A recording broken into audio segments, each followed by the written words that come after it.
अच्छा, कल का मैंने बताया था, मैं एक बार तुम्हें उसका ना सॉल्व करके बता दूंगी कि किस तरीके से ऑप्टिमाइज तरीके से तुम उसको सॉल्व कर सकते हो। ऑफिस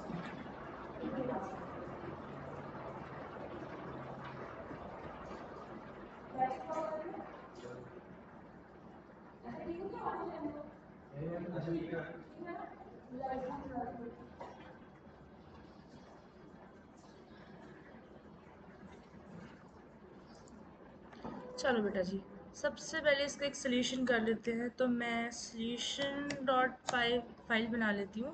अच्छा, तो क्या टास्क था कि जो रिलेशन ऑपरेटर्स थे उसका एक प्रोग्राम बना के दिखाना था वक्रे वक्रे मॉड्यूल्स में। चलो, तो मान लो एक मैंने ग्रेट नाम का फंक्शन बनाया और उसके अंदर मुझे क्या लिखना है, लेट्स डिसाइड दैट लेटर। सबसे पहले ड्राइवर कोड शुरू कर देते हैं। तो मुझे पता है ड्राइवर कोड के अंदर मुझे एक इंटीजर की वैल्यू चाहिए होगी, फिर मुझे उसको क्या कराना पड़ेगा, इनपुट करवाना पड़ेगा। Then enter number.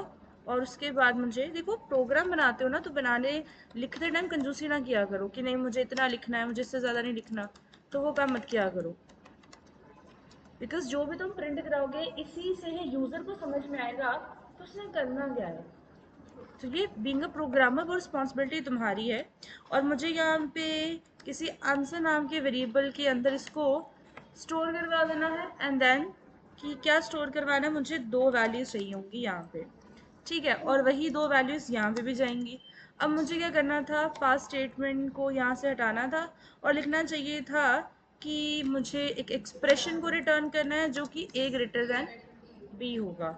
इसको मुझे इसी के अंदर कॉल करना था और प्रिंट क्या करना था, जो भी मेरा आंसर था। अगर इतना पार्ट हम एग्जीक्यूट करते हैं तो एंटर अ नंबर। मान लो ये 12 था, ये 78 था, और उसने मुझे क्या बता दिया, रिटर्न फॉल्स, क्योंकि मैंने ए ग्रेटर देन बी करा था and 78 is obviously greater than, right. So अब नेक्स्ट काम क्या था, some of you were doing कि इसको मैंने कॉपी किया, अगेन मैंने इसको पेस्ट किया, और हो सकता है मैंने इसके जैसा ही एक नया फंक्शन बनाया था जो कि मे बी ग्रेटर दैन का हो जाता, ग्रेटर देन इक्वल टू का मे बी, और समथिंग इक्वल, तो कुछ ऐसा। पर ये मुझे नहीं करना, एरर को छोड़ो, मुझे इतना कॉम्प्लेक्स काम करना ही नहीं है। Getting my point. तो मैं क्या कह रही थी, मुझे ये पार्ट भी नहीं लिखना। अगर मैं कोई ऐसा फंक्शन बनाती हूँ जिसमें क्या होगा, डेफ ग्रेट और इक्वल में डाल देती हूँ ग्रेट और ग्रेट और एल, और मुझे उसी का एक फंक्शन बनाना है that is going to be, मुझे रिटर्न स्टेटमेंट में लिखना होगा A greater than is equals to B. और मुझे क्या करना पड़ेगा इसी के अंदर, बिकॉज एक बार आंसर के अंदर, एक बार आंसर नाम का वेरिएबल बन चुका है, आंसर इज इक्वल्स टू जो भी आपका ग्रेटर इज इक्वल्स का फंक्शन था उसी के अंदर क्या करो, वैल्यू को पास कराओ और प्रिंट कर दो। अब यहाँ पे आप आंसर साथ में कंकैटिनेट करके भी प्रिंट कर सकते हो। बात समझ में आई कि मान लो कि अगर आपके पास, अच्छा एक्सट्रीम किसी को यूज करने आती है, तुम्हें सिर्फ कॉमा का पता है कि एक्सट्रीम यूज करने आती है। अगर मैं यहाँ पे लिखूं that A comma is greater then, फिर मुझे यहाँ पे डाल के बी डालना पड़ेगा, और मान लो उसी को मुझे आंसर में भी स्टोर कराना पड़ेगा। अगर मैं कुछ लिख रही हूँ कुछ इस तरीके से, अगर मैं इसका एक प्रिंट कराऊँ आंसर तो वो क्या होगा, let's see. Enter a number, मैंने किया 12, again two are given, take 0 position argument. Okay, यहाँ पे मैंने दिया नहीं ए कॉमा बी, तो जो फंक्शन तुमने नीचे बनाया है उसको उसी अकॉर्डिंग कॉल भी करानी पड़ेगी वरना वो एरर देगा। Enter number 12 and 45, 12 is greater than 45, क्या आंसर आ गया, फॉल्स आ गया। पर मेरा क्वेश्चन ये है कि ये जो आप इतने कॉमास डाल रहे हो ना, उसको आप एफ स्ट्रीम के साथ भी रिप्लेस कर सकते हो, ये एक तरीका होता है काम करने का। अब आपको सूटेबल लगता है तो ही आप करो, वरना नहीं करो। आप डेवलपर हो, आप जो चाहो उसके अंदर कर सकते हो। ऑप्शन दो है, उनमें से जो मर्जी आप ट्राई करो। अगर किसी को कॉमा वाला इजी लगता है वो ट्राई करे, अगर किसी को एफ स्ट्रीम इजी लगती है वो करे। तो एफ स्ट्रीम के लिए मुझे क्या करना पड़ेगा, मैंने पहले डाला एफ। अब एफ कैपिटल भी हो सकता है, लोअर केस में भी हो सकता है, वो तुम्हारी इच्छा है। और मैंने डालने हैं डबल कोट्स। ये मेथड पता है सबको, पता ही है ना।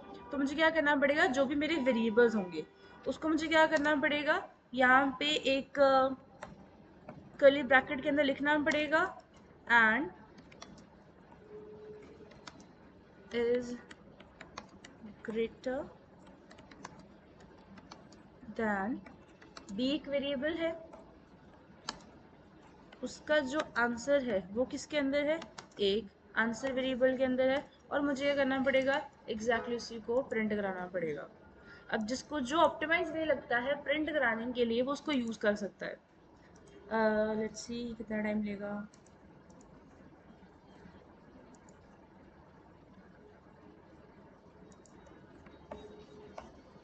12 is greater than 45 is equal to क्या आ गया, फॉल्स आ गया।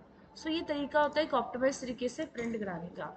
मेनली टास्क क्या था कि तुमने अगर एक बार उसको यूजर इनपुट करवा दिया है, अब इसी के बेस पे मान लो अगर ये भी दो मेरी कंडीशंस होती, और मैं क्या कर सकती थी, मैं एक प्रिंट लिख के इसको एक पैटर्न फॉर्म में मैं दे सकती थी बड़े आराम से, और उसी के बाद मेरा ये रिजल्ट इनपुट होना था। और मैं बड़े आराम से अपने हर पैटर्न के लिए एक ही तरीके का प्रोग्राम चूज कर सकती थी। तो वैल्यूज तो मेरी हमेशा सेम ही रहेंगी, और क्या होगा, उसी बेस पे मेरा आंसर चेंज होगा। क्या ये सबको समझ में आई? तो this is how you can make ना optimise program for that. Clear with all? क्या सबको ये बात समझ में आई? तो इस तरीके से आप क्या बनाते हो जी, फंक्शंस बनाते हो। सबको ये बात समझ में आई? एक्सट्रीम, इसका यूज होता है जी एक्सट्रीम। ठीक है जी। तुम लोगों ने लूप्स वगैरह सारी करी हुई है ना, इक्वल्स करी हुई है अच्छे से, लिस्ट टपल करी हुई है, बिल्कुल भी नहीं करी हुई। चलो लिस्ट टपल समझते हैं ज़रा। So let's understand first of all. अच्छा मेरे को एक ना लॉजिकल आंसर देना ज़रा।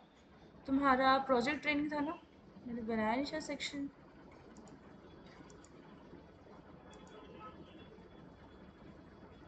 ये था ना तुम्हारा। हाँ इसका एक नाम दे देते हैं।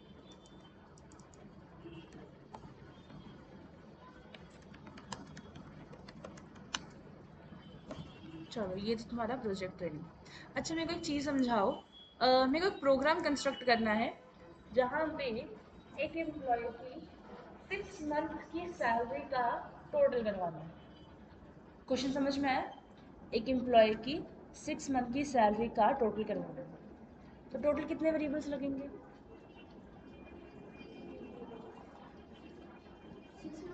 6 वेरिएबल, सबका आंसर सेम, 6 वेरिएबल लगेंगे। चलो समझते हैं कैसे। तो मैंने कहा एक जैन का वेरिएबल चाहिए होगा, एक फेब का, एक मार्च का, अप्रैल का, मई, जून और जुलाई तक का, यही तो होते हैं 6, ये 7th मान लो। तो मुझे जून तक का एक वेरिएबल चाहिए। तो यहाँ पे हो जाएगा 1 2 3 4 5 और ये 6। अगर मैं इनके बीच में इसकी मान लो जो सैलरी है वो मान लो 12,000 स्टोर है, इसकी भी 12,000, कईयों के बीच में 15,000। मान लो इंक्रीमेंट या डिक्रीमेंट होता है एम्प्लॉयज़ की छुट्टियों के ऊपर या उसके वर्क पे ऊपर डिपेंड पड़ता है। तो जितनी भी सैलरी होगी, अगर मैं इन सैलरी के बीच में प्लस सिंबल डाल दूँ तो मुझे इतना समझ में आएगा मैं इनको क्या कर रही हूँ, ऐड कर रही हूँ। तो टोटल मिला के 6 वैल्यूज हुई जिसको मैंने ऐड किया। बेटा 6 वैल्यू को एक टोटल सैलरी वेरिएबल के अंदर डाल दे तो हमारा काम इजी नहीं हो जाएगा? तुम्हें हर बार 6 मंथ की सैलरी को अगर मान तुमने इसका इतना बड़ा वैल्यू ली, 6 महीने की सैलरी तुमने ली, तो हो सकता है उस 6 महीने की सैलरी को तुम्हें बार बार क्या करना पड़े, यूज करना पड़े। ऑब्वियसली इट्स अ वेरिएबल, सो मुझे इसका जरूरत हो सकती है करने के लिए, राइट। हमने कहा कि ये जो मेरे पास 6 मंथ की सैलरी है, हो सकता है मुझे इसका यूज बार बार करना पड़े। तो उसके लिए क्या करना पड़ेगा, उसको मुझे एक वेरिएबल के अंदर स्टोर कराना पड़ेगा, और हर बार उसी वेरिएबल को मैं क्या कर सकती हूँ, यूज कर सकती हूँ। तो अब बताओ तो कुल मिला के कितने वेरिएबल हो गए, 7 वेरिएबल हो गए। जब आप इतने बड़े इतने ज़्यादा वेरिएबल्स लेते हो एक प्रोग्राम के अंदर, तो उससे क्या एडवांटेज होता है और क्या डिसएडवांटेज होता है, कैन यू डिस्क्राइब? सोचो ज़रा।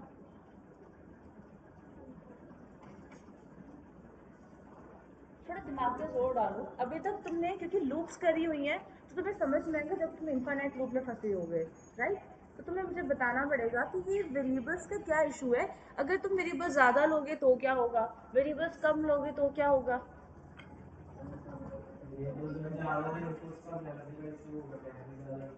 Very good. जितने वेरिएबल्स लोगे मेमोरी का उतना ज़्यादा इश्यू होएगा।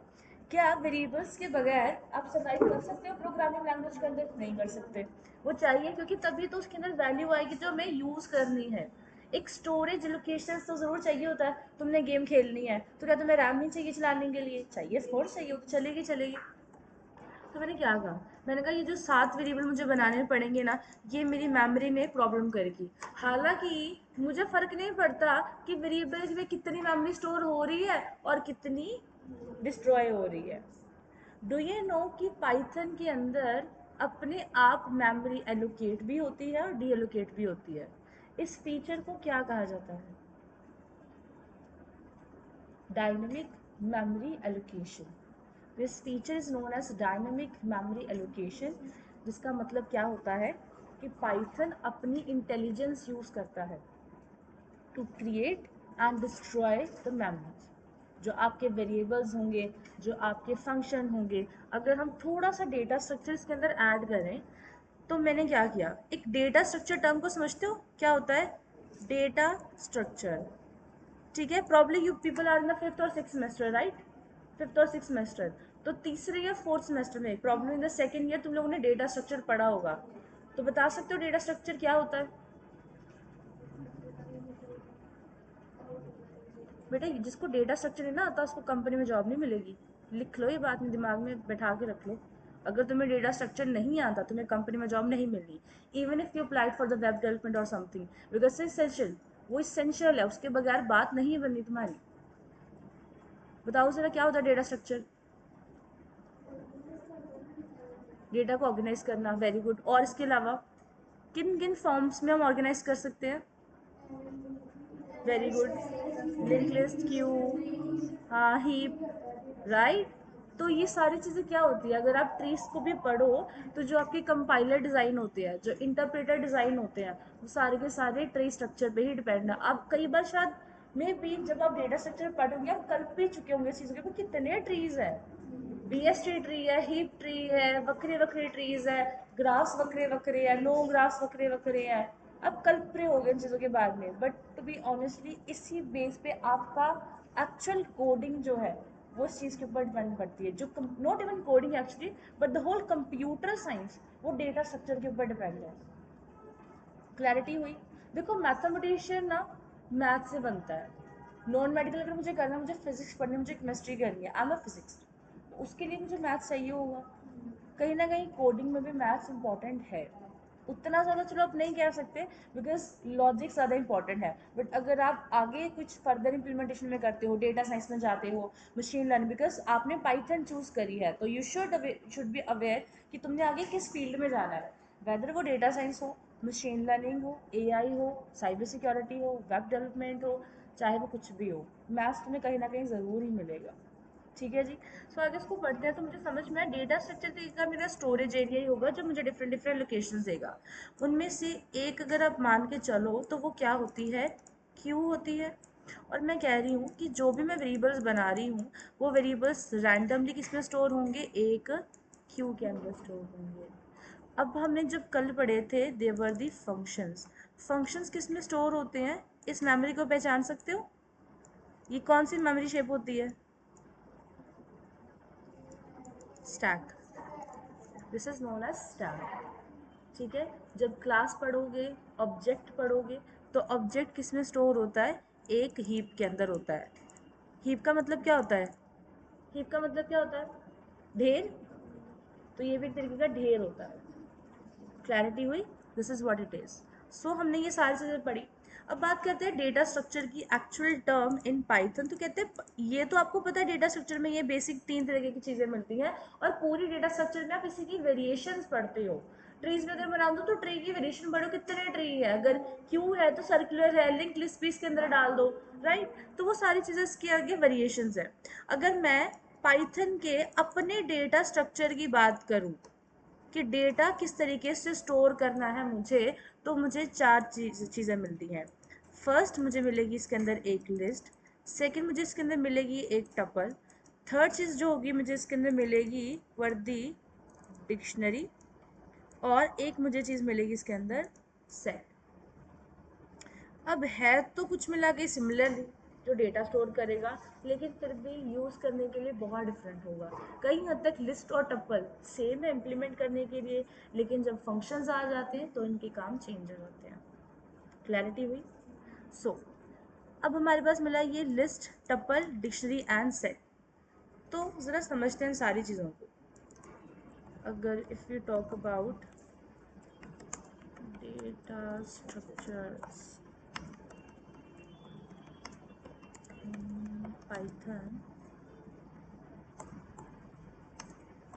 तो मिल जाती है एक लिस्ट, दूसरी मिलेगी tuple, third is going to be the dictionary, उसको शॉर्ट में डिक्ट कीवर्ड से डिनोट करते हो, and the fourth is the set. ये चार चीज़ आपको मिलेगी। बेसिकली लिस्ट और टपल को अगर मैं एक ही कैटेगरी में रखूँ तो ये कैसे होगा, मानते हैं इसको, समझ के चलते हैं। अभी मैंने कहा था कि एक मेरे पास क्या था, टोटल सैलरी था, उसी के अंदर मेरे पास क्या था, 6 मंथ की सैलरी स्टोर थी। कुछ ऐसा हो जाए कि मेरे पास सैलरी नाम का पहले एक वेरिएबल हो, एक ही वेरिएबल है, और उसको मैं एक लिस्ट बना दूँ, उस लिस्ट के अंदर मेरे पास क्या हो, जन, फेब, मार्च, अप्रैल, मई और जून तक की सैलरी हो। अब ये क्या होते हैं, वो वेरिएबल्स थे, इनके अंदर वैल्यू अभी आई नहीं है। मेरे पास वैल्यू कैसे आ सकती है, दो ही मेथड होंगे, या तो मैं यूज़र से पूछूं या मैं खुद दे दूं। जो यूज़र से पूछते हैं उस मेथड को क्या कहते हैं, वेरिएबल डिक्लेरेशन, और जो खुद लेते हैं उसको क्या कहते हैं, वेरिएबल इनिशियलाइजेशन। हमें ये चीज़ें समझ में आती है। तो मैंने कहा अगर तो मैं इसके आगे ये ब्रैकेट लगा रही हूँ, ये कौन सी ब्रैकेट होती है, स्क्वायर ब्रैकेट, तो इस मोमेंट पे ये डेटा स्ट्रक्चर क्या कहलाएगा, एक लिस्ट कहलाएगा। और लेकिन अगर इसके आगे सपोज कि मैंने ये रिमूव कर दी, मेरे पास ये है ही नहीं, ठीक है, इसकी जगह अगर मैंने यूज़ किया यहाँ पे, एक सेकेंड, एक, ये कौन सी ब्रैकेट होती है, पैरेंथेसिस ब्रैकेट, कौन सी, राउंड ब्रैकेट्स। सिंबल का नाम भी याद रखा करो कि इसका सिंबल का नाम क्या है, ठीक है जी। तो इसको इस टाइम पे मैं क्या कहूँगी, that would be a tuple, right. एक चीज़ और, अब मान लो एक केस के अंदर कि मेरे पास जैन की सैलरी, मेरे को पता है मुझे एम्प्लॉयज़ को कितनी सैलरी देनी है, तो जैन की जो सैलरी है वो मान लो 12,000 है, 1200 या 12,000 है। फेब की सैलरी मान लो अगेन 12,000 है, लेकिन with in the third month उसकी जो सैलरी थी वो कम हो के सिर्फ 1,000 तक ही रहेगी। तो मुझे वैल्यूज़ पता है तो मैं इसको यूज़ कर पा रही हूँ। और इसकी जो ब्रैकेट हम लगाएंगे टिल 6 तक, तो उसको मैं क्या लगा दूंगी, एक कर्ली ब्रेसेस लगा दूंगी। अब इस तरीके के डेटा स्ट्रक्चर को हम क्या कहते हैं, डिक्शनरी कहते हैं, जिनमें से ये हमने हर जगह दो वैल्यू स्टोर करी है ना, हर एक मंथ के लिए। तो ये जो पहली वैल्यू आप देख पा रहे हो इसको कहा जाता है की, चाबी होती है की, तो ये की है। ये जो इज इक्वल टू करके लिखी गई है ये ऑब्वियसली क्या है, उसकी वैल्यू है, राइट। तो अगर हम इन दोनों को मिला दे तो ये एक पेयर बन गया है, राइट, की वैल्यू पेयर। सिमिलरली अगर आप इसको भी यूज़ करो तो ये चीज़ क्या है, ये एक की है और ये उसकी वैल्यू है, दोनों को मिला दो तो ये की वैल्यू पेयर बन गया, राइट। और इस पूरे की वैल्यू पेयर को चाहे 100 वैल्यू भी स्टोर हो, 1000 वैल्यू भी स्टोर हो, वो जाएंगे किसके अंदर, एक सिंगल वेरिएबल के अंदर। तो ये ज़्यादा बेटर है, इसलिए पाइथन ऑप्टिमाइज है। क्लैरिटी रही, ये होता है। लास्टली हमें क्या पता चला, एक होता है सेट, तो उसको मैं कर्ली ब्रेसेस के अंदर स्टोर कर सकती हूँ। मैंने क्या किया, सेट बना दिया एम्प्लॉयज़ के नाम का। तो मान लो ये जे के था, ये एम के था, कोई और होगा जिसका नाम ए होगा, जिसका नाम बी होगा, जिसका नाम क्या होगा सी। तो ये मैंने एक सेट बनाया जिसमें सारे एम्प्लॉय के नाम स्टोर है। अब मेरी कंपनी कैसी है, जो कि डेटाबेस के ड्राइवर सेल करती है। अब डेटाबेस सबको पता ना, मैंने शायद कल बताया तुम लोगों को, डेटाबेस थोड़ा बहुत बताया है। बिल्कुल, वेरी गुड। तो मैंने क्या किया, अगर मुझे किसी प्रोग्रामिंग लैंग्वेज के अंदर डेटाबेस डालना है, मतलब मेरे पास पाइथन है, तो पाइथन के अंदर मेरे पास फ्रंट एंड भी चाहिए। फ्रंट एंड तुम लोग सीख के आए हो, अब बैक एंड तुम लोगों को सीखना है जेंगो के साथ, तभी तुम उनको कनेक्ट कर पाएंगे ना। लेकिन बेटा जब दो चीज़ों को फ्रंट एंड और बैक एंड को कनेक्ट करना होता है ना, तो कनेक्टर चाहिए होता है, उसको कहा जाता है सीक्वल कनेक्टर। ऑब्वियसली बैकएंड से कनेक्ट होगा, तभी तो डेटा जाएगा ना उसके बीच में। जब मैंने पहले दिन बताया था कि ऐसे डेटा जाता है बैकएंड के अंदर, ठीक है। तो मैंने कहा सिंपल सा लॉजिक कि मेरी जो कंपनी होगी, मेरी कंपनी होगी कोई एक्सवाईजी कंपनी, वो क्या करती है, वो माई सीक्वल या किसी भी सीक्वल की क्या बनाती है, कनेक्टर बनाती है। तो हमारे पास बहुत सारे डेटाबेस होते हैं, ओरेकल होता है, SQLite 3 होता है, ठीक है जी। माई सीक्वल है तुम्हारे पास और क्या है, मोंगोडीबी भी है, ओरेकल हो गया, तुम्हारे पास मोंगोडीबी है जो कि डेटा साइंस पाइथन में यूज़ होता है, ठीक है जी।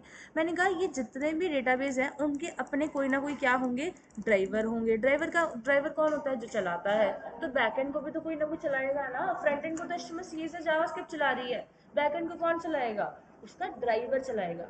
वो ड्राइवर दोनों को क्या कर देगा, कनेक्ट कर देगा। अब करोगे इन चीज़ों को कनेक्ट, इसको प्रैक्टिकली इंप्लीमेंट करोगे। तो जो मैंने कनेक्टर डाला होगा, मैं कह रही हूँ मेरी कंपनी ऐसे कनेक्टर बनाती है, तो कौन सा कनेक्टर बनाती है।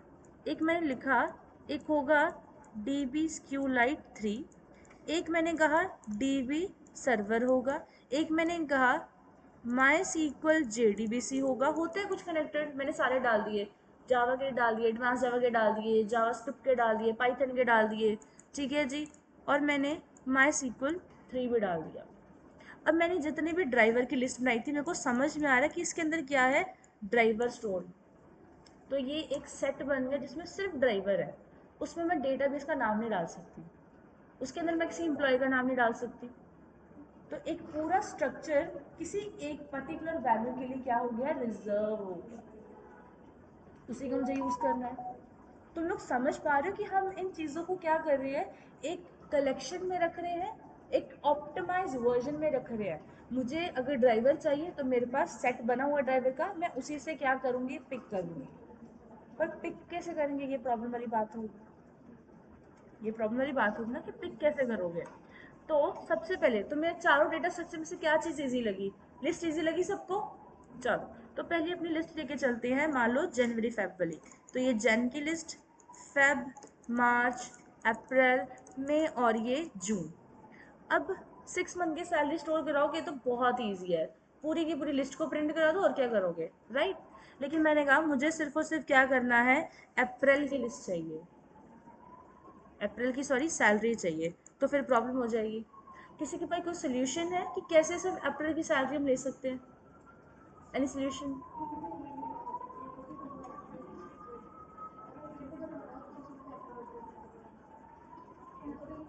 वो वैल्यूज़ है ना, इंडेक्स होगा। तुम्हारी कॉपी के कितने पेज नंबर होते हैं, तो पेज नंबर से तुम्हें पता चलता है ना कि कौन सा टॉपिक कहाँ पे है। उस टॉपिक को फेच करना है तो पेज नंबर चाहिए, तो वो पेज नंबर कहाँ पे मिलते हैं, इंडेक्स पे मिलते हैं। सो इंडेक्स क्या हो जाती है, एलिमेंट्स की आइडेंटिफिकेशन होती है, कहाँ पे मेमोरी पे कहाँ पे स्टोर है। बात समझ में आई। सो मैंने अगर इसको मेमोरी में बनाना है तो मैं मेमोरी में कैसे बनाऊंगी। डोंट वरी, जिसको अगर लग रहा है कि प्रैक्टिकल नहीं करा रहे, 2 मिनट समझ जाओ, पहले इसको समझो फिर प्रैक्टिकल भी करेंगे। तो मैंने एक सिंपल सा लॉजिक कहा, मैंने कहा ये मेरे पास मेमोरी होगी। कितने ब्लॉक्स चाहिए मुझे, 1 2 3 4 5 6 7 और ये 8, बस मुझे 8 तक की मेमोरी चाहिए। क्यों चाहिए, मैंने कहा ये मेरी इंटीजर की मेमोरी होगी, बस ये मेरा एक ब्लॉक हो जाएगा। और एक ब्लॉक में क्या है, 8 बिट्स हैं। 8 बिट्स किसके बराबर होते हैं, 1 बाइट। वेरी गुड, ऐसे आंसर मुझे चाहिए करने। मैंने कहा यहाँ पे मेरे पास एक सैलरी नाम का वेरिएबल होगा, इसके अंदर मेरे पास क्या है, एक लिस्ट स्टोर है। इस लिस्ट के अंदर मेरे पास 6 एलिमेंट स्टोर है, जिनमें से मुझे सिर्फ एक एलिमेंट को क्या करना है, फेच करना है। मुझे फेच करना है मतलब रिट्रीव करनी है उसकी वैल्यू, मुझे चाहिए, वापस चाहिए, रिटर्न होगी मेरे पास, मिलनी चाहिए। तो बेटा जी इसको कैसे करेंगे, उसी लिस्ट के अंदर अगर मैं और मेमोरी ब्लॉक बनाऊं और मैं लिखूं ऐसे, देखो ऑटोमेटिक शेप चाहिए मुझे। मान लो ये जन है, ये Feb, March, April, May and June. तो मुझे क्या करना पड़ेगा, पहले एलिमेंट को 0th पोजीशन पे रखना पड़ेगा, फिर मुझे 1 पे जाना पड़ेगा। अब जरा कैलकुलेट कर सकते हो इसका इंडेक्स क्या होगा? 6, सबका 6,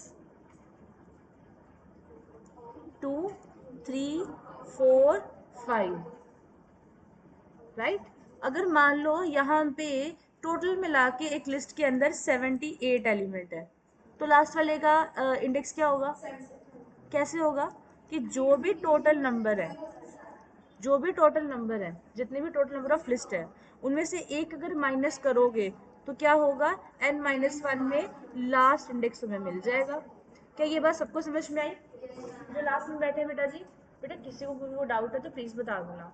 ठीक है, क्लियर हो रहा है ना? चलो, सो ये हमारे पास क्या होगी? लिस्ट होगी, और सभी में ये काम ऐसे चलेगा, बट थोड़ा सा डिफरेंट भी होगा, किसमें चेंजेस होते हैं, किसमें चेंजेस नहीं होते। ठीक है जी। सो हम आगे इसके अंदर काम शुरू करेंगे। मैंने कहा ये मेरे पास क्या होगी? अच्छा, इज नॉट इज ऑपरेटर करें सबने? मेंबरशिप ऑपरेटर एंड ऑल करें ना? तो उसमें तुमने लिस्ट नहीं पढ़ी थी?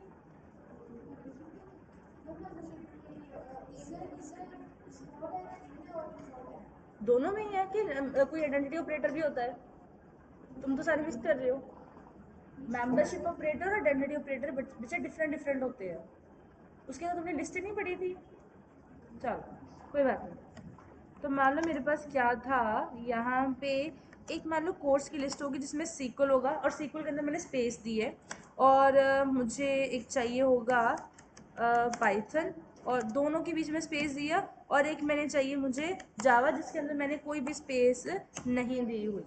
अब मान लो मुझे क्या करना है? इसको प्रिंट करना है, और अगर मैं डायरेक्टली अगर प्रिंट एक्स करूँगी तो मुझे मिलनी चाहिए पूरी की पूरी लिस्ट, राइट। तो ये मुझे पूरी लिस्ट मिली। तो इस तरीके से हम लिस्ट को प्रिंट करा सकते हैं। अगर मैं प्रिंट कराऊं कि मुझे एक्स के अंदर में जो 0th पोजीशन पे एलिमेंट है, मुझे उसको फेच करना है। सो लेट्स सी उसका आंसर क्या आता है। ये मिल गया सीक्वल का आंसर, राइट। तो ये चीज़ें हमें समझ में आ गई। अब मुझे क्या करना है? ये जितने एलिमेंट्स है ना, 3 एलिमेंट्स है, मुझे तीनों को प्रिंट करना है। अब मुझे ये बताओ हम कैसे कर सकते हैं?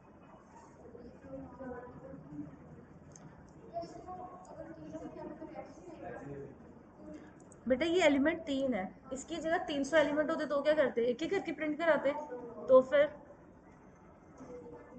क्या करते इस केस के अंदर?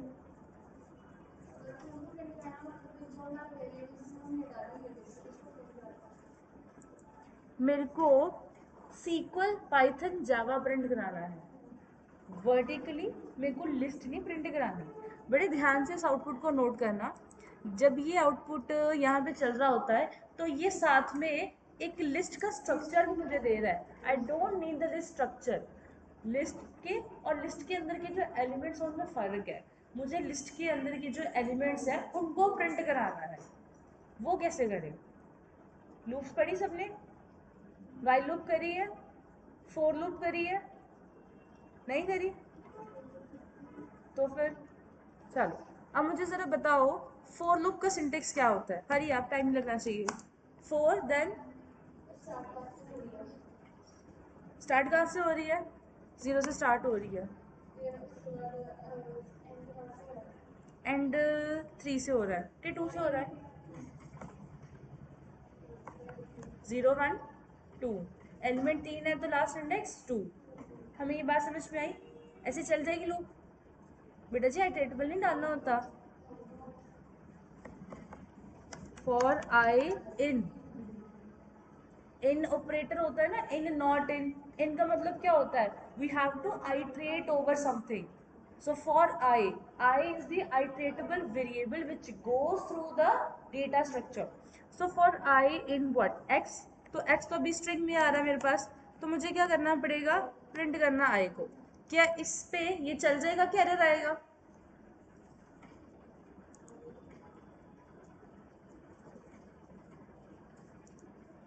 ये तो टाइम बहुत लेता है। मैं तुम्हें ऊपर प्रिंट कर रही थी।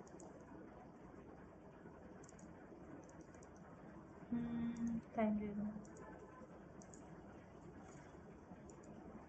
चलो, ये प्रिंट कराया उसने, ये 2 बार सीक्वल आ गया बिकॉज ये यहाँ पे इंडेक्स भी प्रिंट हुआ है। अगर मैं इसको दोबारा एग्जीक्यूट करूँ तो मैं ऐसा मिल गया, एक बार लिस्ट प्रिंट होगी, दूसरी बार उसने मुझे क्या प्रिंट करके दिया, एडमिट प्रिंट करके दिए, और एग्जैक्टली उसी वे से प्रिंट करके दिए जहाँ पे मैंने उसको स्पेसिस को प्रिंट भी करवाया था। क्या ये बात सबको समझ में आई? Clear with all? सो अगर मैं क्या करूँ, मुझे ज़्यादा कुछ चेंज नहीं करना, मुझे सिर्फ अपना डेटा स्ट्रक्चर चेंज करना है। और मैंने क्या किया, मैंने इसको कॉपी किया, कमेंट भी किया, और इसी के बाद मुझे इसको चेंज करना है, लेकिन मैं इसका डेटा स्ट्रक्चर चेंज कर दूंगी, और लूप भी मैं बिल्कुल सिमिलर ही लगाऊंगी, मुझे कुछ ज़्यादा चेंज नहीं करना। ठीक है, एलिमेंट्स भी सेम रहेंगे, लेकिन डेटा स्ट्रक्चर चेंज हो गया। आंसर भी सेम मिल गया। इसके अंदर बात होते हैं ऑपरेशंस। ठीक है, जो आप लिस्ट की थोड़ी टेक्नोलॉजीज के अंदर पढ़ोगे, मैं आपको कुछ लाइब्रेरी फंक्शंस कराऊंगी जो कि बड़े ही इंपॉर्टेंट होते हैं। ठीक है, बट पहले हम सारे डेटा स्ट्रक्चर को समझेंगे। अब मैंने क्या किया कि ये जो लिस्ट थी, अब मुझे उसको किसी डिक्शनरी के अंदर स्टोर करवाना है।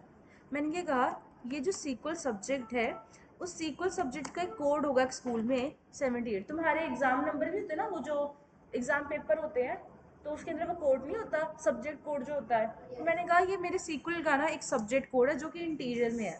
सो यू कुड सी कि मैं इसके अंदर हेट्रोजीनियस एलिमेंट डालने की कोशिश करी। वर्ड तो दो ही होते हैं, एक होता है होमोजीनियस, एक होता है हेट्रोजीनियस। होमोजीनियस का मतलब होता है सिमिलर एलिमेंट्स, हेट्रो मतलब डिफरेंट एलिमेंट्स। तो मैंने कहा इसके अंदर एक सीक्वल होगा, अगर एक मैं एलिमेंट और डाल दूँ तो हो सकता है इसके अंदर मेरे पास पाइथन भी हो, और पाइथन के लिए मैं एक कोड डालना चाहूँगी। Suppose I want the code as 89, इसका कोड होगा। और अगर मैं इसको प्रिंट कराऊँ फॉर आई इन एक्स, और सिमिलरली देखो मुझे इंडेक्स भी चलो प्रिंट कराना है, और लेकिन इंडेक्स जो होगा वो मुझे 1 पे प्रिंट कराना है, तो ये थोड़े अलग एलिमेंट्स आ जाएंगे।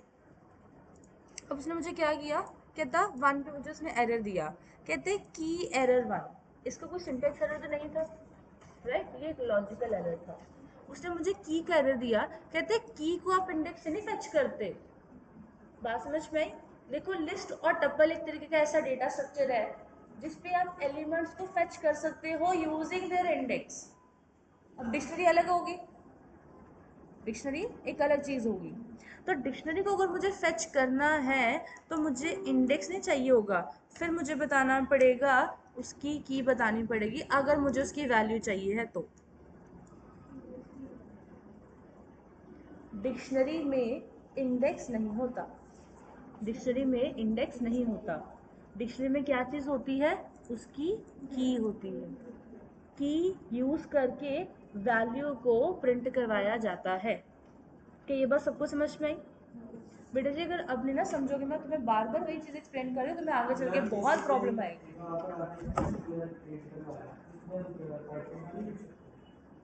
जहाँ पे सीक्वल प्रिंट कराया 34 लाइन पे, 32 पे, 34 पे, बेटा वो की है तो की जैसे मर्जी प्रिंट कराओ।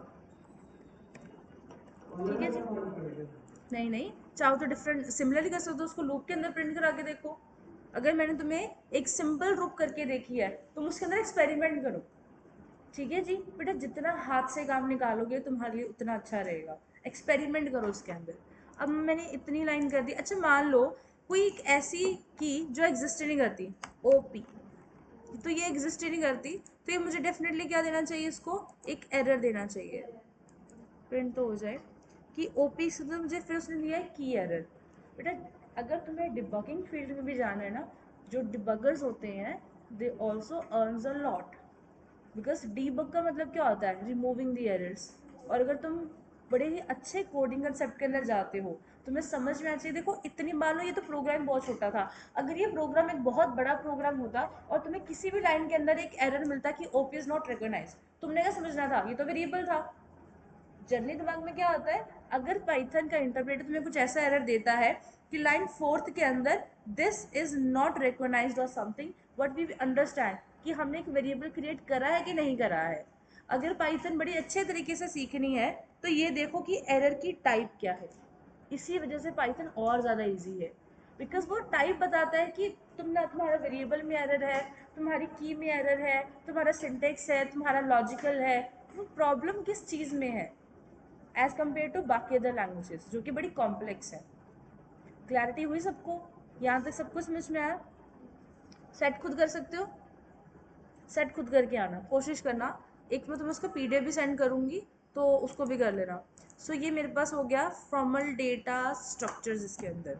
चलो, अभी हमें डेटा स्ट्रक्चर समझ में आया, हमें ये पाइथन भी समझ में आया।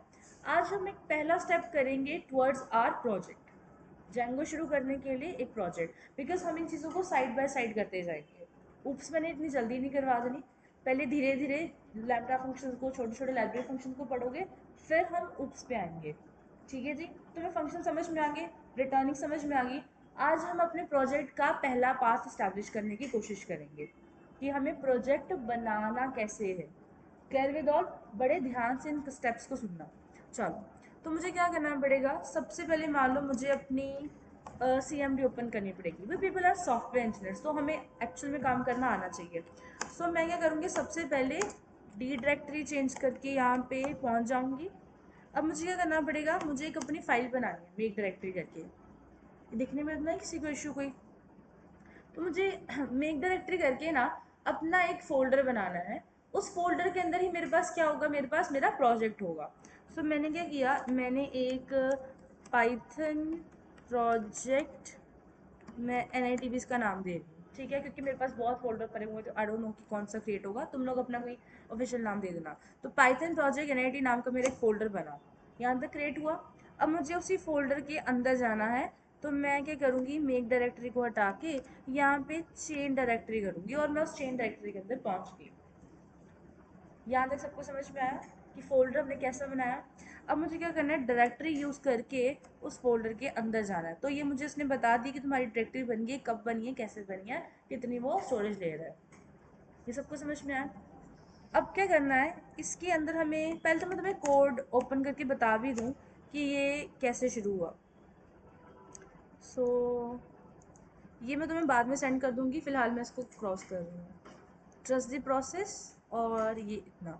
अब इसके अंदर देखो कुछ भी क्रिएटेड नहीं है, ये खाली पड़ा हुआ फोल्डर। अभी मैं अपनी जेंगो को यूज़ करके इसके अंदर अपना प्रोसेस शुरू करूँगी। So let's understand first of all what is Django here. Python सबको पता है ना, पाइथन क्या होती है, किसके लिए यूज़ होती है। First of all we need to understand the Django. अच्छा, जेंगो के बारे में किसी को थोड़ा बहुत पता है क्या होता है, कि पहली बार नाम सुना है? पहली बार सुना है, चलो कोई बात नहीं।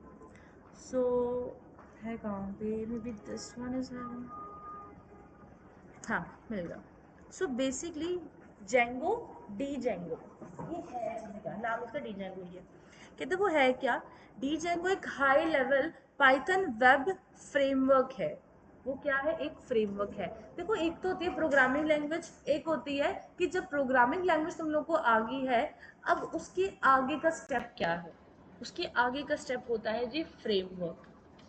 फ्रेमवर्क में बनी बनाई चीज़ें होती हैं, आपको सिर्फ उसका यूज़ करना है उस लैंग्वेज के बेस पे। कि ये बस सबको समझ में आई। That enable rapid development of secure and maintainable websites. तो डीजेंगो यूज़ होता है वेबसाइट्स के लिए। वेब डेवलपमेंट, जिसने भी आगे चल के वेब डेवलपर बनना है और पाइथन में बनना है, उसको डीजेंगो करना ही पड़ेगा। Built by experienced developers, Django takes care of much of the hassles of web development. उसके बहुत सारे tools होते हैं, and so you can focus on writing your app without needing to reinvent the wheel. एक होता है बार बार उसी चीज़ के अंदर चक्कर काटते जाना, कि तुम जैसे PHP के अंदर करते हो, रीडायरेक्शन में प्रॉब्लम आती है, बड़ी चीज़ों में प्रॉब्लम आती है।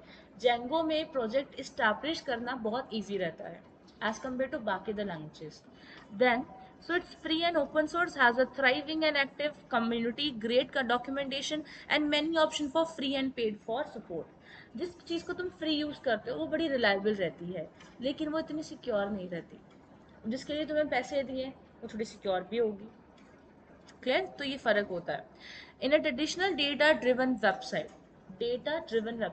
जिसमें से तुम्हें डेटा फेच होके चाहिए, तुम्हें चाहिए डेटा वापस। A web application waits for HTTP request from the web browser or other client, and when request is received, the application works out when what is needed based on the URL and possibly information the post data or the get data। ये नहीं ना पहले पढ़ा, चलो उसको समझते हैं। अच्छा, ये पता है ना कि क्या होता है? हाँ, यूआरएल होता है, यूआरएल होता है। अब यूआरएल है क्या, क्या चीज़ होती है ये? Uniform resource locator, very good. जरा इस चीज़ को समझते हैं। मैंने क्या किया, प्लीज एक सेकेंड जरा, इम्पोर्टेंट ना हो।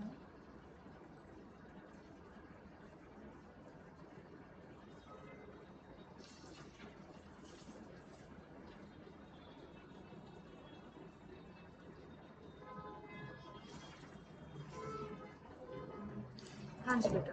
सो मैंने एक चीज समझी, मैंने कहा ये सपोज मेरा अपना कंप्यूटर है, जो ये मैं चला रही हूँ वो मान लो मेरा अपना कंप्यूटर है, और इसी कंप्यूटर से मैं क्या कर रही हूँ, मैं वेबसाइट चला रही हूँ। मैं किसकी वेबसाइट चला रही हूँ, मैं विकीपीडिया, सबने सुना ही है, ठीक है जी। मैं गूगल का जो सर्वर होगा, बताया था मैंने सर्वर क्या चीज़ होती है, क्या सारे कंसेप्ट होते हैं। तो गूगल के सर्वर पे मेरे लैपटॉप पे मैं किसको चला रही हूँ, मैं विकीपीडिया को चला रही हूँ। विकीपीडिया सबको पता ही ना, एक वेबसाइट है, राइट। मैंने विकीपीडिया को चलाया। अब मैंने कहा यहाँ पे मैंने लैपटॉप पे सर्च किया wikipedia.org, और मुझे वेबसाइट मिल भी गई। वो कैसे मिल गई, क्योंकि जिस क्रोम पे, जिस वर्जन पे, जिस ब्राउज़र पे मैं चला रही हूँ, उस ब्राउज़र के पास होस्टेड है उसकी वेबसाइट, कौन सी, विकीपीडिया की। अब दो शब्द मैंने कहे, एक मैंने कहा होस्टिंग, एक मैंने कहा डोमेन। एक वर्ड और डाल देते हैं, पोर्ट नंबर,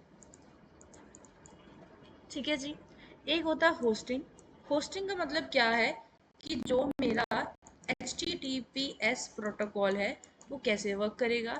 एक मैंने कहा मेरा डोमेन होगा, जिसको हम नाम देते हैं .com, जिसको नाम देते हैं .in, जिसको मैंने नाम दे दिया .org। अब विकीपीडिया में से किसको फॉलो करती है, ORG को। ORG का मतलब क्या होता है, ऑर्गेनाइजेशन। .com का मतलब कमर्शियल वेबसाइट। .in का मतलब इंडिया, वो इंडियन पर्पस के लिए यूज़ है। जो भी हमारी गवर्नमेंट रूल्स होते हैं, गवर्नमेंट के जो भी लीगल कागजात होते हैं, वो .in की वेबसाइट पे जाते हैं। एंड देन पोर्ट का मतलब क्या होता है, एक तरीके का होस्टेड। लेकिन अगर मुझे और थोड़ा डीपली समझना है तो मैं कह सकती हूँ वो थोड़ी एलोकेशन होगी, ठीक है जी। एंड देन अब जरा बात करते हैं HTTPS प्रोटोकॉल की। किसको पता है ये,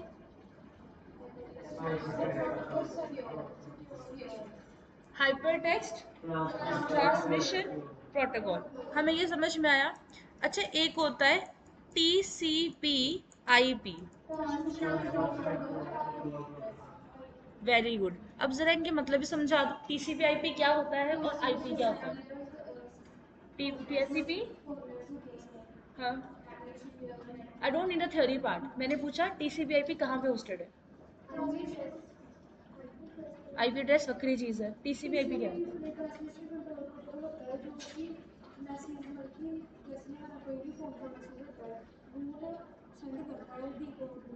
डिकोड में, उसको डिकोड को क्या बोलते हैं। अच्छा, इसके अलावा और किसी को कुछ पता हो, IP एड्रेस क्या होते हैं, क्या होते हैं, किसकी, कंप्यूटर्स की, और किसकी हो सकती है, फोन्स की भी हो सकती है। तो मैं समझ गया कि जो हमारे इलेक्ट्रॉनिक डिवाइसेस होते हैं वो, उनका भी एक एड्रेस होता है जिसको क्या कहा जाता है, IP एड्रेस कहा जाता है। तो हमें ये चीज़ समझ में आती है।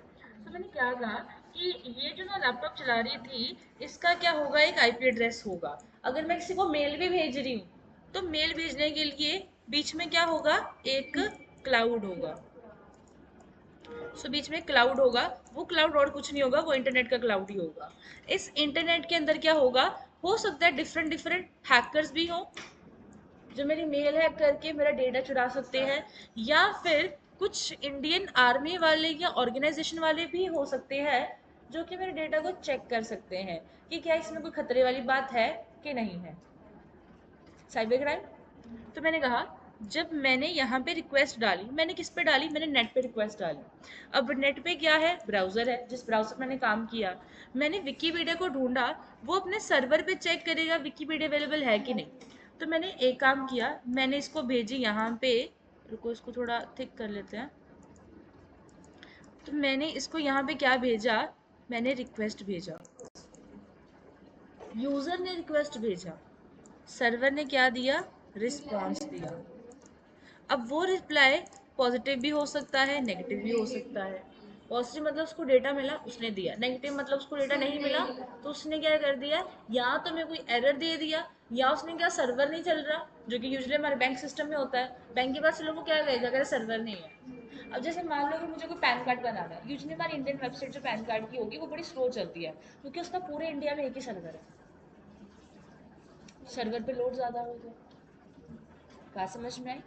अब तुम लोग शायद ये न्यूज़ में सुन रहे होगे कि जो आईफोन्स है वो इंडिया में बन रहे हैं, फेसबुक की अथॉरिटीज़ इंडिया में आ रही है। वो क्या कर रही है, वो इंडिया में अपने सर्वर इंस्टॉल करवाने की कोशिश कर रहे हैं, नेटवर्क को और अच्छा स्ट्रॉन्ग करने की कोशिश कर रहे हैं, जो कि डेफिनेटली बेड़ा गर्क कर रहा है इन्वायरमेंट का, बट स्टिल वो टेक्नोलॉजी को इंक्रीज करने की कोशिश कर रहा है, राइट। हर अलग अलग ऑर्गेनाइजेशंस के अंदर, अगर मेरे पास तुम्हारे कॉलेज है, मान लो मेरे पास खालसा कॉलेज है, मान के चलो, अब खालसा कॉलेज अमृतसर में है, तो उसका डेटा चाहिए हमको, बच्चों का डेटा चाहिए, उसका जो सर्वर है वो खालसा कॉलेज में होगा।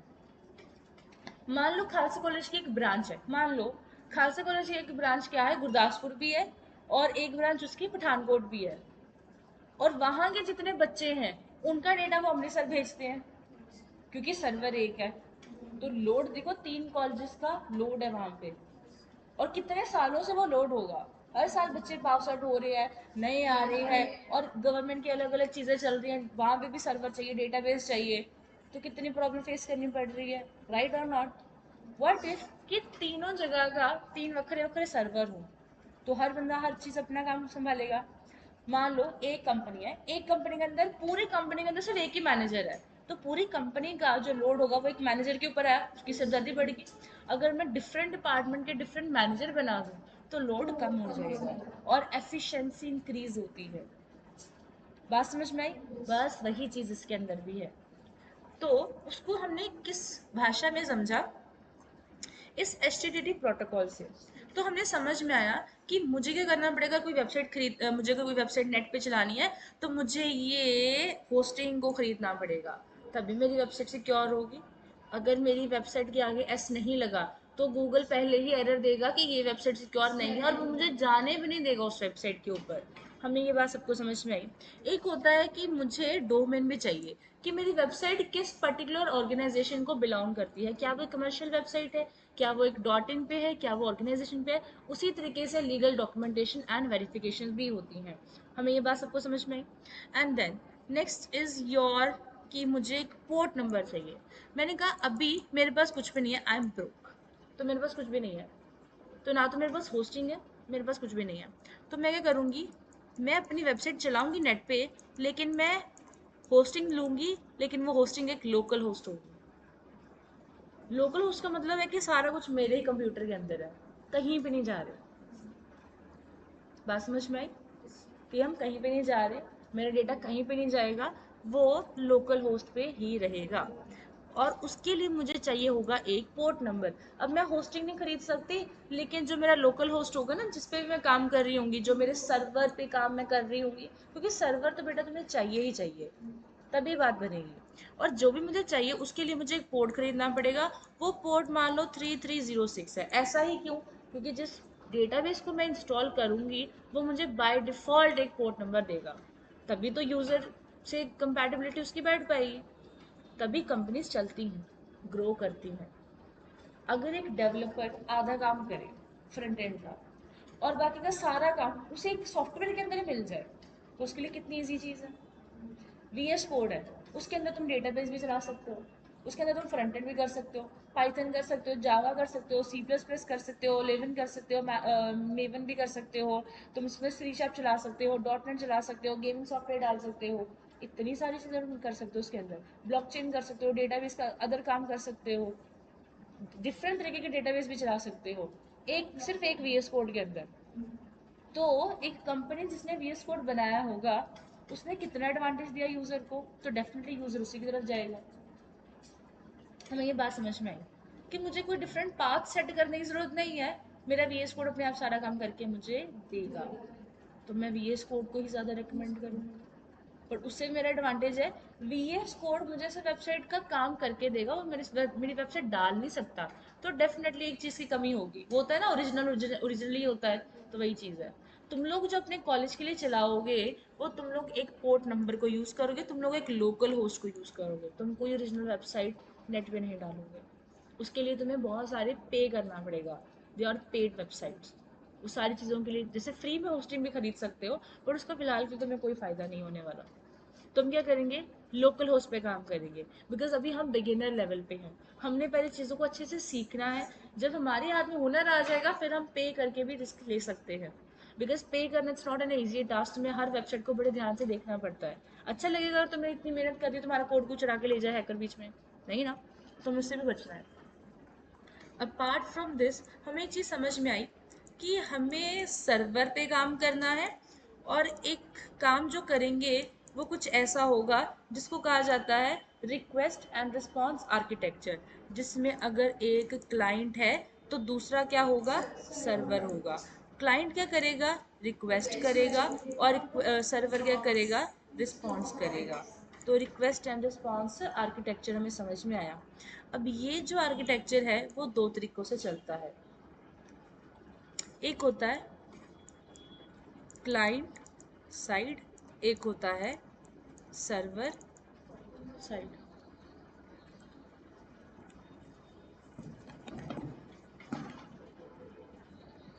ये लाइट तो नहीं चलेगी, नहीं आ रही, चलेगा।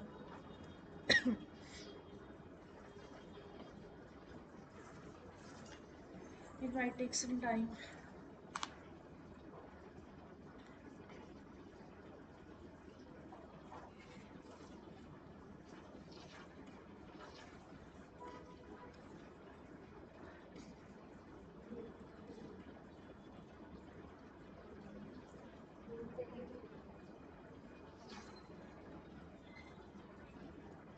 तो हमें समझ में आया, एक होती है क्लाइंट साइड स्क्रिप्टिंग और एक कौन सी होती है, सर्वर साइड स्क्रिप्टिंग।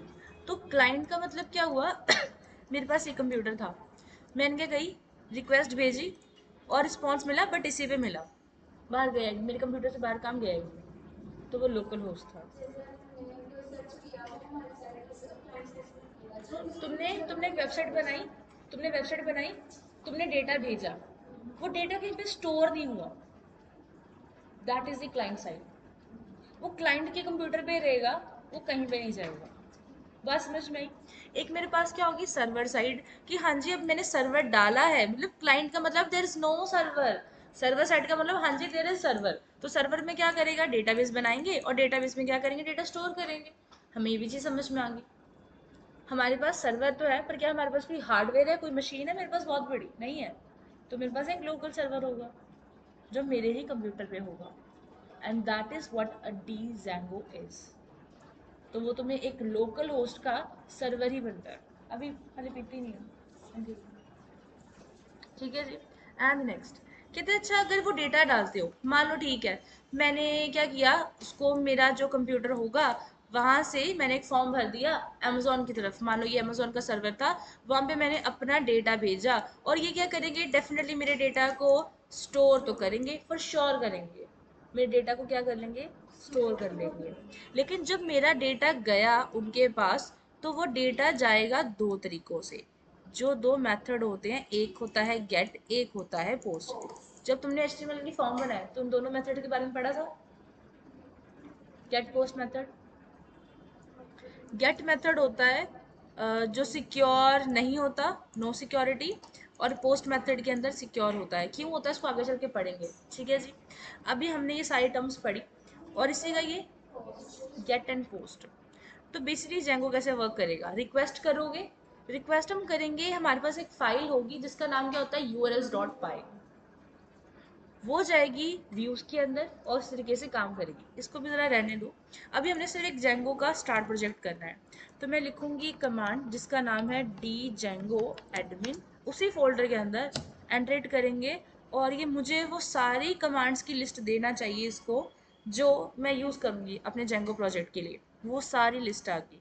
ये सारी लिस्ट हमको बार बार यूज़ भी कर सकते हैं, कोई भी इनके अंदर सारे मेथड ही है कि जिसके लिए मुझे जेंगो प्रोजेक्ट बनाना है तो मुझे क्या क्या कमांड यूज़ करनी है। प्रोजेक्ट बनाने का सबसे पहला स्टेप, स्टार्ट प्रोजेक्ट।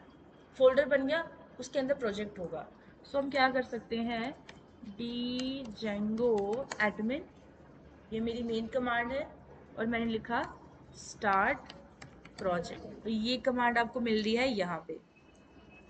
मैंने इस कमांड को क्या किया, स्टार्ट प्रोजेक्ट किया, और मुझे प्रोजेक्ट का एक नाम रखना है। तो मान लो मैं बना रही हूँ होटल मैनेजमेंट, ठीक है, मैनेजमेंट, और मैंने इसका नाम रख दिया सिस्टम। अब मैंने इसको एंटरेट किया और ये मुझे बना के दे देगा। अब मैं ज़रा इसकी डायरेक्टरी अगर ओपन करूँ तो मैं तुम्हें इसको ना कोड में भी बताती हूँ। ये मेरे पास जो VS कोड है, अब देखो पाइथन के अंदर वो जो मैंने बनाया था उसके अंदर होटल मैनेजमेंट आया। होटल मैनेजमेंट के अंदर इसने मुझे कुछ फाइलें दे दी जो मैंने बनाई भी नहीं थी, तो ये मुझे जेंगो ने खुद काम करके दिया है। अब प्रोजेक्ट रन कैसे करना है, ये मैनेज डॉट पाई देख पा रहे हो, बताया था ना, CMD मैनेज डॉट पाई रन सर्वर, बस यही करना है और कुछ नहीं। CMD के अंदर क्या लिखना है, पाइथन मैनेज डॉट पाई रन सर्वर, और ये मुझे सर्वर नहीं रन करके दिया क्योंकि शायद मैं उस फोल्डर के अंदर नहीं हूँ। तो मुझे देखो पाइथन प्रोजेक्ट NIT के अंदर हूँ, मुझे किसके अंदर जाना पड़ेगा, होटल मैनेजमेंट के अंदर। तो मैं कहाँ पे जाऊँगी, होटल के अंदर, और एक कमांड बस ऊपर जाना है, इसके अंदर स्टार्ट प्रोजेक्ट को हटा के मुझे क्या करना, लिखना पड़ेगा CD चेन डायरेक्टरी, और मैं पहुंच गई उसके अंदर। अब यहाँ पे कमांड लिखनी पड़ेगी पाइथन मैनेजमेंट, और ये चलना चाहिए यहाँ पे। याद रखना अगर नेट होगा तो ही चलेगा। मिल गया मुझे लोकल होस्ट, मुझे इसको कॉपी करना है और मुझे क्या करना है, अपने सर्वर पे चलाना है। सो बन गया, पहला पेज बन गया। अब बस इसी के ऊपर हमने डिफरेंट डिफरेंट पेजेस को इकट्ठा करके इंटीग्रेट करना है। स्टेप समझ में आए, लॉजिक समझ में आया, सिर्फ इतना सा काम है, और पहली प्रोजेक्ट फाइल हमारी बन गई है। कल हमने इसके अंदर वर्किंग करनी है। कल फ्राइडे है ना, तो मे बी कल क्लास हो, सैटरडे को तुम्हारी क्लास नहीं होगी, मंडे टू फ्राइडे होगी। बात सबको समझ में आई। फिर भी अगर किसी को सैटरडे भी कोई डाउट है, पूरे सेशन तुम्हें नहीं समझ में आए, सैटरडे आओ, मुझसे डाउट क्लियर करके जाओ। क्लियर, चलो आज के लिए बस इतना ही है, बस इतना समझ जाओ।